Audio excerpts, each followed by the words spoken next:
The massive stone bowl in the very heart of Rome always sparks wonder in everyone who sees it for the first time. On one hand, this building appears intact and incredibly powerful, towering over the city with a high wall several stories tall. But if you take just a few dozen steps and walk around the structure, the view changes drastically. A huge portion of the outer wall is simply missing, revealing internal corridors and empty spans. Looking at these jagged edges, it is hard to imagine that the amphitheatre was once a perfectly symmetrical closed ring. Today, all that remains of its former grandeur is an island that resembles a broken toy against the backdrop of modern streets. People are used to calling this natural aging, but behind every empty niche and every missing block lies a specific event. Exactly where these millions of tons of heavy stone went and why one side stood firm while the other turned to ruins remains the central mystery of this place. We will try to reconstruct the chain of events and understand how the greatest building in human history began to literally melt away before the eyes of the city's inhabitants. A marble mountain. To realize the scale of the loss, one must briefly imagine the Colosseum in its original state. It wasn't just an arena for spectacles. It was a true symbol of the triumph of imperial power. Construction of this giant began in 70 AD and took only 8 years, an incredibly short time even by the standards of modern technology. Imagine thousands of workers delivering massive blocks of white stone to the site every day. The building was entirely clad in bright slabs that shone so intensely in the sun they blinded passers-by. Back then, the amphitheater didn't look like gray ruins. It looked like a shimmering snow-white mountain in the middle of the city. The builders did not use any cement or glue to connect the outer walls. Heavy stone blocks were simply placed on top of one another, relying on their own weight and a perfect fit. To prevent the structure from shifting, special grooves were carved inside the stones to hold powerful iron rods. These clamps stitched the building together from the inside, creating an invisible metal skeleton. This required about 300 tons of valuable iron, which centuries later would spark a literal hunt. The interior was even more luxurious. Seats for the nobility were clad in pure marble, and realistic statues of gods stood in every arch. On hot days, a massive fabric canopy was stretched over the stands to protect 50,000 spectators from the scorching rays. The Colosseum was created as an eternal object meant to survive the ages. But that didn't happen. The inhabited ruin. When the southern wall collapsed, the Colosseum ceased to be a state object and turned into a sort of no-man's land. At this point, one of the strangest periods in its history began. The huge empty arches, which once served as entrances for the crowds, began to turn into ordinary living quarters.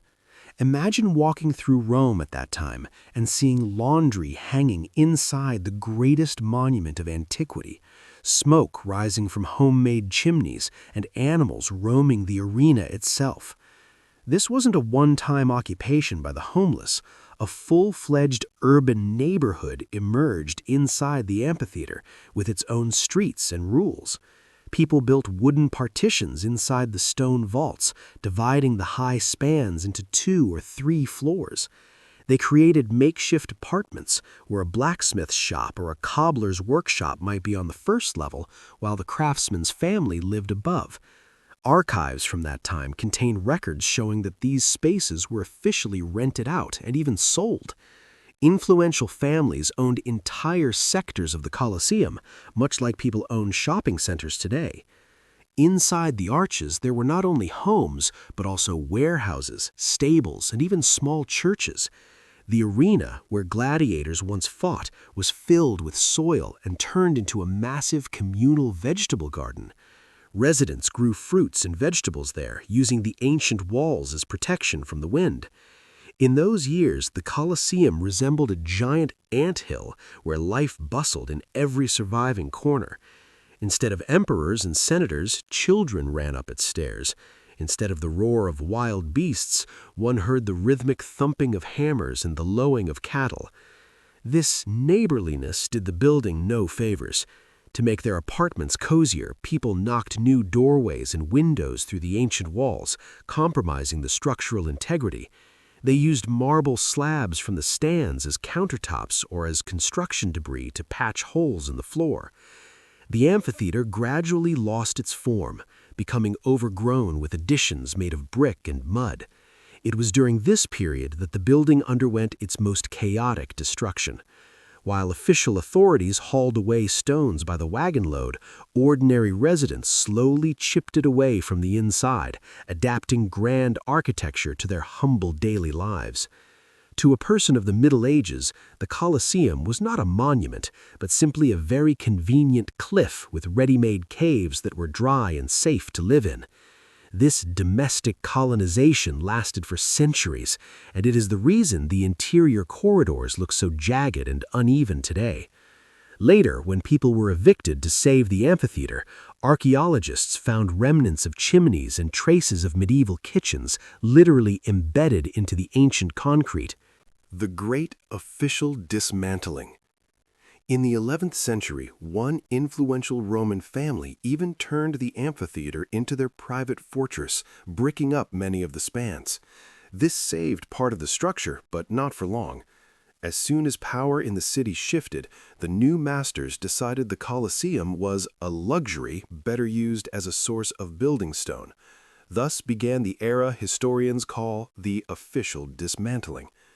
Here lies one of the most interesting facts. The removal of the stone wasn't theft in the purest sense. It was a well-oiled state machine. Special contracts existed where contractors had the right to take a certain number of blocks in exchange for a share of the profit or services rendered to the city. An enormous plaza littered with debris formed on the site of the collapsed southern wall. People called this place the Stone Forest. Every block was numbered and prepared for transport. If you had been in Rome 500 years ago, you would have seen an endless procession of ox-drawn carts slowly dragging parts of the Colosseum to new construction sites. It looked like the gradual disappearance of a vast giant that could no longer resist. One of the most famous routes for these carts led to the Tiber River.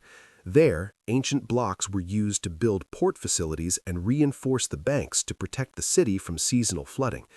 But the most surprising use of the stone occurred during the construction of the Palazzo Venezia.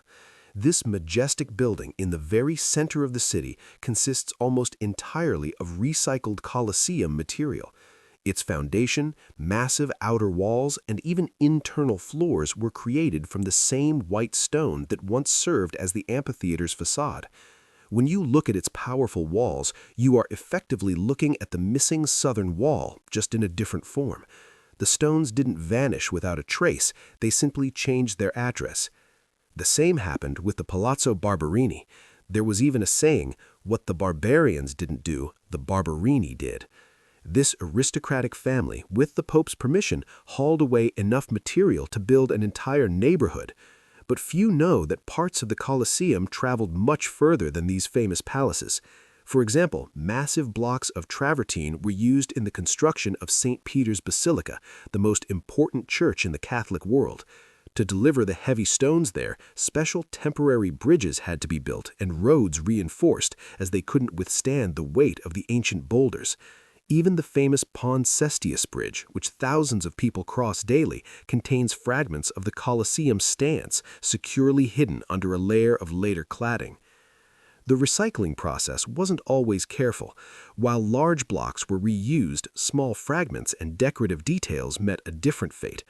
Along the roads leading from the amphitheater, special kilns were operated. Exquisite marble capitals, statues, and slabs were tossed into them to be burned into lime. This was the cheapest way to get high-quality mortar for laying ordinary brick houses. Priceless marble was processed into lime wash for new churches and palaces. enormous volumes of elite marble turned into dust and construction adhesive. This explains why inside the building today we see only a rough concrete skeleton. Everything that had even the slightest value was either built into new buildings or digested in kilns for practical gain. Thus, the Colosseum didn't just disappear, it was methodically dismantled and integrated into the very flesh of modern Rome. The city literally grew out of the fragments of its greatest symbol, turning a historical monument into the foundation for a new life. The hunt for iron. But why were people so persistent in dismantling this specific building? The answer is simple: quality. The ancient Romans used the limestone so dense and high quality that it only grew stronger with age. Working with it was a pleasure, and buildings made from it stood forever. Furthermore, the concept of historical value in our modern sense didn't exist in the city back then. For the residents of that time, the Colosseum was a relic of a dark pagan past that was only useful as a materials warehouse. They even made stairs for ordinary residential houses out of it. To this day, in the basements of old Roman buildings, you can stumble upon characteristic curved blocks that were clearly once part of the arena's stands or corridors. Interestingly, fortune seekers weren't just interested in the stone. The most valuable resource inside the walls remained the iron that once fastened the blocks together. This began the era of great looting, where people purposefully hammered at the walls to pull out the metal clamps. If you look at the Colosseum today, you'll notice it is covered in thousands of holes. Many think these are marks from old shells or bullets, but that is not the case. Every such hole is a mark from a chisel, the signature of a medieval metal hunter. People pried out the iron pins and melted them down for horseshoes, knives, or tools. There was so much iron that its extraction became a genuine urban industry. It was dangerous and back-breaking work. Metal workers used special long drills and chisels. They could feel where the metal connection was inside the stone and bored a path to it. Sometimes blocks cracked and fell, leading to tragic accidents. But the thirst for profit was stronger than fear. Every piece of metal pulled out made the structure weaker and weaker. The building lost its internal spine and began to literally crumble under its own weight. From a closed ring, the Colosseum gradually turned into the horseshoe we know today. From quarry to sanctuary. At some point, the amphitheater began to be surrounded by urban legends and mysterious stories that frightened passers-by. Local legends imbued the empty corridors with a mystical atmosphere, attributing to them a connection to the past. Stories were told of strange sounds emanating from the breaches in the walls at night. This slowed down the dismantling by ordinary people, but it didn't stop the church or the aristocrats. They continued to cut out the best pieces of marble to decorate their villas. One report from the time mentions that 40 wagons of pure white marble were hauled away in a single trip to finish a private fountain. This was the time when the Colosseum was literally melting under the scorching Italian sun. But an unexpected turn of fate awaited the building, transforming it from a quarry into a shrine. The most surprising event occurred in the 18th century, when the Colosseum unexpectedly gained a new protector. By that time, the building no longer resembled an arena, but an abandoned forest. Trees grew inside the spans, and the walls were covered with rare plant species that botanists studied as a separate ecosystem.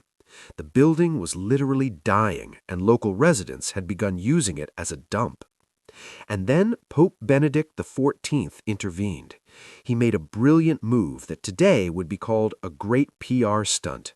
To stop the looting, he proclaimed the Colosseum a site of Christian martyrdom.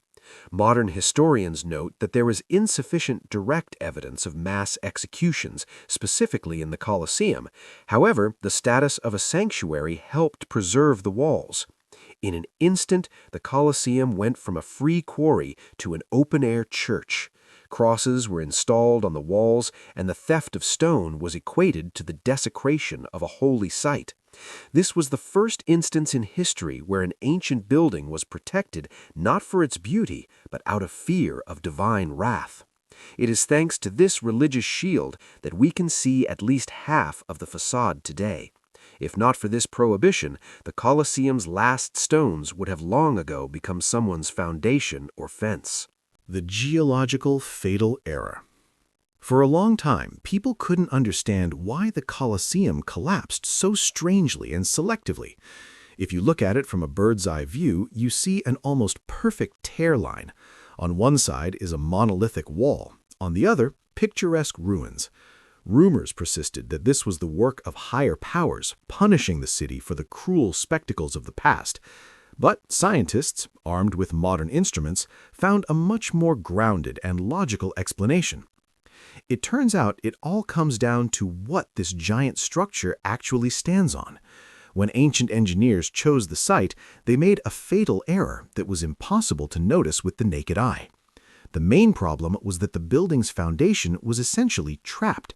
The amphitheater was built on the site of an old drained lake, and the ground beneath it was very treacherous. Under the northern part of the amphitheater, the part that is best preserved, lies a dense layer of limestone. This is effectively natural concrete that holds the foundation firmly and doesn't allow it to budge. However, the southern side, where a huge hole now gapes, was once a body of water. The builders drained it and poured a deep concrete foundation, but nature proved craftier. It turned out that a giant structure weighing hundreds of thousands of tons rested one side on solid ground and the other literally on a soft pillow. Over centuries, the soft soil under the southern wall turned into something like a sponge. With every earthquake, the northern part stood like a rock, while the southern part began to vibrate and sway. Sooner or later, it had to crack right down the middle. The first serious test occurred in the mid-5th century when a powerful earthquake shook Rome. The city walls cracked and houses turned to dust. Dangerous fissures appeared in the Colosseum for the first time, and the southern side began to slowly subside. Authorities tried to patch the cracks, but restoring the original strength was impossible. The structure began to resemble a wounded beast waiting for the final blow. This precarious state lasted hundreds of years while the building was still maintained. But after the fall of the great empire, the amphitheater was no longer looked after, and it began to slowly collapse on its own. The true end of the old Colosseum came in September 1349. That year, a catastrophic earthquake hit Italy, turning everything upside down. The tremors didn't stop for several days, and the southern outer wall, standing on weak soil, simply couldn't take it. Thousands of tons of elite stone crashed to the ground, filling the plaza with massive debris. In an instant, the perfect ring of the amphitheater was broken. This event completely changed people's attitude toward the monument. If they had feared it or respected it before, it now turned into a giant dump of free building materials. This was the point of no return. The Colosseum today, a living puzzle. Today, the Colosseum is the world's largest jigsaw puzzle, which the planet's best engineers and historians are trying to solve. If you walk right up to the building, you'll notice something strange. In the places where the outer wall breaks off, there are massive brick buttresses. They look like giant patches on an old coat. These reinforcements were built in the 19th century because without them, the surviving part of the building would have simply collapsed following the missing half. This was the first instance in history of large-scale restoration, where people realized that if they didn't intervene, the symbol of the eternal city would turn into a pile of rubble. Modern Rome is a noisy metropolis with subways, buses, and millions of tourists. This is the main problem for the ancient stones. Every time a subway train rushes underground, the Colosseum feels a slight vibration. For a human, it's almost imperceptible, but for heavy stone blocks no longer bound by iron clamps, it is a nightmare. The building literally breathes, and these microscopic movements gradually expand old cracks. To monitor this, scientists have installed hundreds of high-sensitivity sensors on the walls. They record every movement of the stone in real time. It's like an EKG for an old giant whose health is being watched by the entire world. Recently, researchers decided to conduct a unique experiment to see if the Colosseum could be restored to its original form. The idea sounded tempting, but engineers quickly faced a harsh reality. It turns out modern materials are simply incompatible with ancient stone. If you fill the voids with modern concrete, it will expand and contract with temperature differently than the ancient limestone, which would simply tear the walls apart from the inside. Therefore, restorers chose a different path. They cleaned the facade of soot and smog using special lasers.